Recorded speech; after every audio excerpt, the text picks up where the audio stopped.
தமிழ் தமிழ் என மூச்சுக்கு 300 முறை சொல்லுகிறார் ஸ்டாலின். ஆனால் கருணாநிதி நாணயத்தில் ஹிந்தி. குடும்பத்திற்கு என்று வந்தால் ஸ்டாலின் தமிழ் குறித்து கவலை கொள்ள மாட்டார் என அதிமுக பொதுச் செயலாளர் எடப்பாடி கே பழனிசாமி கடும் விமர்சனம். தமிழ் தமிழ் என்று மூச்சுக்கு 300 தடவை சொல்லுகின்ற ஸ்டாலின் இன்றைக்கு இந்திக்கு ஏன் இவ்வளவு முக்கியத்துவம் கொடுக்கிறார்? ஏன்னா அவங்க அப்பா பேர்ல இந்த நாணயம் வெளியிடுறாங்க. அவ குடும்பத்துக்கு வந்தா அதை பத்தி எல்லாம் கவலைப்படவே மாட்டாங்க. கருணாநிதி நாணய வெளியீட்டு விழாவில் நாங்கள் கலந்து கொள்கிறோம் என அண்ணாமலை சொன்ன விவகாரம். திமுக பாஜக இடையே ரகசிய உறவு இருப்பது வெட்ட வெளிச்சமாகி உள்ளது என அதிமுக பொதுச் செயலாளர் பேட்டி. திரு அண்ணாமலை பாரதிய ஜனதா கட்சியினுடைய தலைவர், நாங்க 100 ரூபா நாணயம் திரு கருணாநிதியுடைய 100ஆண்டு விழாவில் 100 ரூபா நாணயம் வெளியிடுறாங்க, அதில் நாங்கள் கலந்துக்கிறோம், நீங்களும் மேதகு ஆளுநர் கொடுக்கின்ற தேநீர் விருந்தில் போய் கலந்துக்குன்னு சொன்னார். உடனே போய் திரு ஸ்டாலின் கலந்துக்கிறார். அப்ப திமுக சார்பாக என்ன அறிக்கை வெளியிடுறாங்க? அரசாங்கம் கலந்துக்கும், திமுக கலந்துக்காதுங்கிறாங்க. வேடிக்கையா இருக்குது. திமுக யாரு? திரு ஸ்டாலின் தான் திமுக கட்சியினுடைய தலைவர். திரு துரைமுருகன் தான் திமுக கட்சியுடைய பொதுச் செயலாளர். ஆக தலைவரும் கலந்துக்கிறாரு, பொதுச் செயலாளரும் கலந்துக்கிறாரு.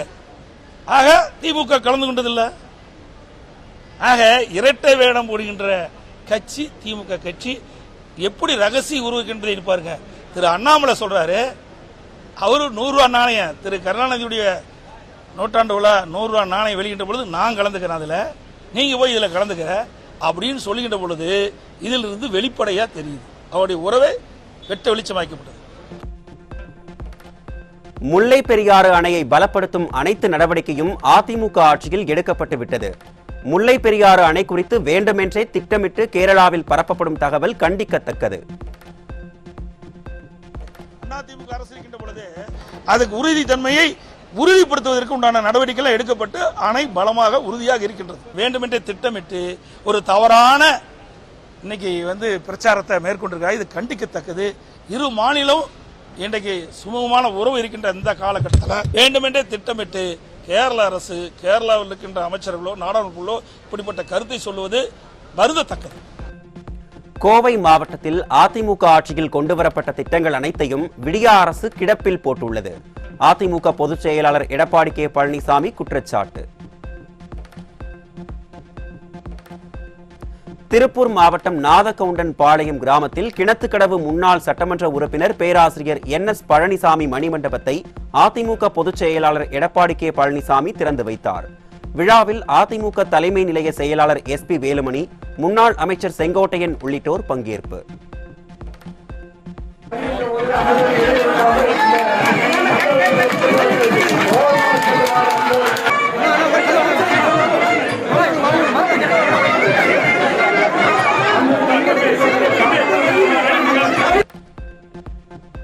அதிமுக ஆட்சி அமைந்தவுடன் ஆனைமலை நல்லாறு திட்டம் செயல்படுத்தப்படும் என அதிமுக பொதுச் செயலாளர் உறுதி.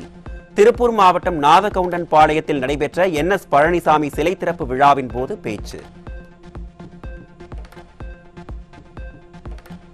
மீண்டும் அனைத்து இந்திய அண்ணா திராவிட முன்னேற்ற கழக அரசு உங்கள் மூலமாக உருவாகும். அப்பொழுது ஆனைமலை நல்லாறு திட்டம் நிறைவேற்றப்படும். உங்களுக்கு கிடைக்க வேண்டிய நீர் நிச்சயமாக கிடைக்கும். அதிமுக ஆட்சியில் ஆரம்பிக்கப்பட்ட திட்டம் என்பதால் அத்திக்கடவு அவிநாசி திட்டத்தை கிடப்பில் போட்டது விடியா திமுக அரசு. அதிமுக ஆட்சியில் 90% பணிகள் முடிக்கப்பட்டதாகவும் எஞ்சிய 10% பணிகளை முடிக்க விடியா அரசு 3 ஆண்டுகள் காலம் தாழ்த்தியதாகவும் அதிமுக பொதுச் செயலாளர் குற்றச்சாட்டு.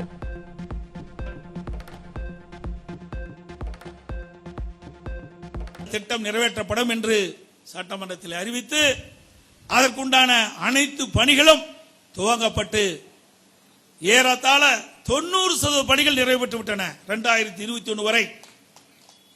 அதுவும் இடையிலே கொரோனா இருந்த காலத்திலே அந்த பணி வேகமாக துரிதமாக செய்ய முடியாத காரணத்தினாலே குறித்த காலத்தில் பணி நிறைவேற முடியாமல் போய்விட்டது.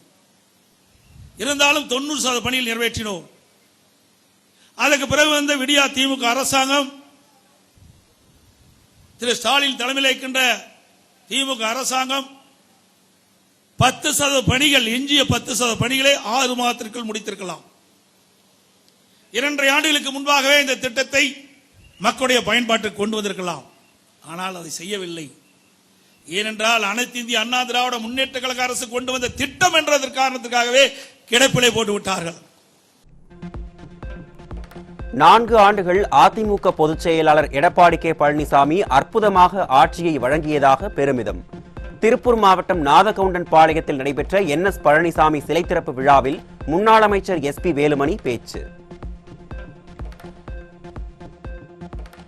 இன்றைக்கு ஒரு விவசாயி முதலமைச்சராக ஆன போதெல்லாம் சொன்னாங்க, இந்த ஆட்சி 3 மாசத்துல தாங்குமா, 6 மாசத்துல தாங்குமா அப்படின்னு. ஆனால் அற்புதமாக 4 வருஷம் 2 மாதம் அற்புதமாக இந்த நாட்டை வழிநடத்தி அற்புதமான திட்டங்கள், குறிப்பாக விவசாயிகளுக்காக அற்புதமான திட்டங்கள்.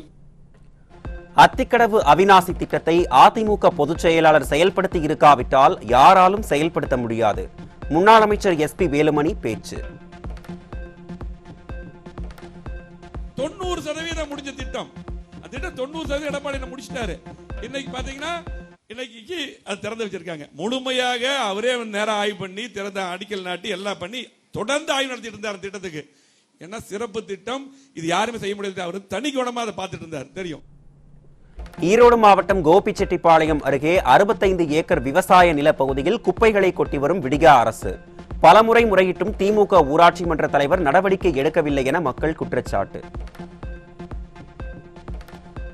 குப்பை எதுவும் அகற்றதே இல்லைங்க. எல்லா பக்கமும் நகராட்சியிலேருந்தும் கொண்டு வந்து இங்கே கொட்டுறாங்க. மருத்துவ கழிவுகள், அப்புறம் அந்த ஆடு மாடினுடைய கழிவுகள் எல்லாம் மூட்டை மூட்டையாக கொண்டு வந்து கொட்டுறாங்க. துணி, பழைய துணி எல்லாம் கொண்டு வந்து கொட்டுறாங்க. ஆனால் பார்த்தீங்கன்னா 150 வீட்டுக்கு பக்கமாக இருக்குது.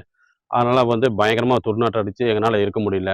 இதுக்கு நாங்கள் பஞ்சாயத்துலேயே சொன்னோம். பஞ்சாயத்து தலைவர் எந்த நடவடிக்கையும் எடுக்கலை. மற்ற அதிகாரிகிட்ட சொன்னாலும் நடவடிக்கை எடுக்க மாட்டேங்கிறாங்க. கடலூர் மாவட்டம் விருத்தாச்சலம் அருகே ஆதி திராவிடர் மக்கள் வசிக்கும் பகுதியில் அடிப்படை வசதிகளை செய்து தராமல் புறக்கணிப்பதாக திமுக ஊராட்சி மன்ற தலைவர் மீது புகார். வடிகால் வசதி இல்லாததால் குளம் போல் சாலையில் தேங்கி நிற்கும் கழிவு நீரால் தொற்று நோய்களால் பாதிக்கப்படும் ஆதி திராவிட மக்கள்.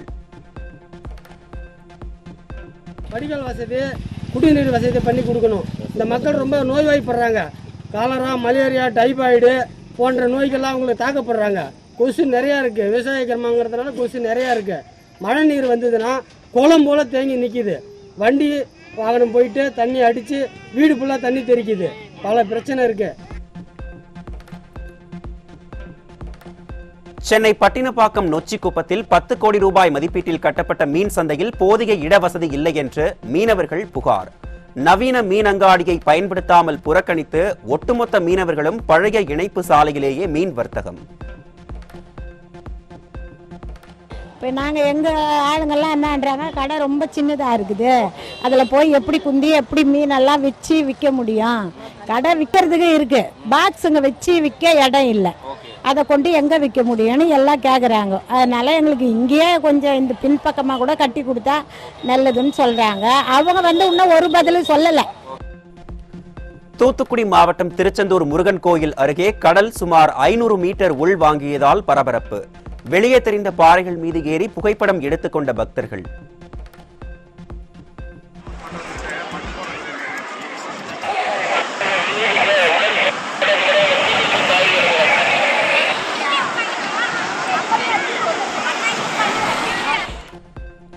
ஈரோடு மாவட்டம் தாளவாடி அருகே வீட்டில் இருந்த தண்ணீர் தொட்டியில் விழுந்து சிறுமி உயிரிழந்த பரிதாபம். கிராமமே சோகத்தில் ஆழ்ந்த நிலையில் காவல்துறையினர் விசாரணை.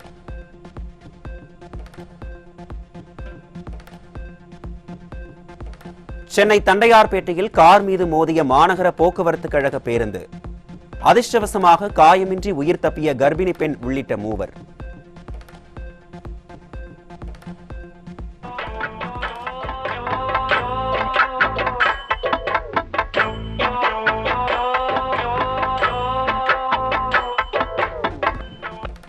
சென்னை பெரம்பூர் ரயில் நிலையத்தில் விரைவு ரயிலில் 16 கிலோ கஞ்சா பறிமுதல்.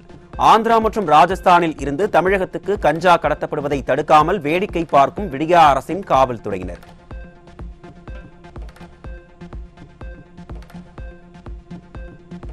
செங்கல்பட்டு மாவட்டம் கூடுவாஞ்சேரி அருகே 2 ஆண்டுகளாக 7ஆம் வகுப்பு சிறுவனுக்கு பாலியல் தொல்லை அளித்த கார் ஓட்டுநர் போக்சோவில் சிக்கினார். விடியா திமுக ஆட்சியில் பள்ளி சிறுவர்களுக்கு பாதுகாப்பு இல்லா அவலம்.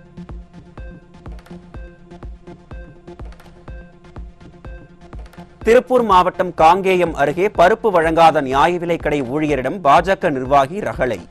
மது போதையில் நியாய விலைக் கடையை செல்போனில் படம் பிடித்து கடைக்கு பூட்டு போட்டு சேட்டை. கேரள மாநிலம் வயநாடு மாவட்டத்தில் நிலச்சரிவின் போது பதிவான சிசிடிவி காட்சிகள். நிலச்சரிவின் போது 450க்கும் மேற்பட்டோர் உயிரிழந்த நிலையில் அதிர வைக்கும் சிசிடிவி காட்சிகள் வெளியாகியுள்ளது.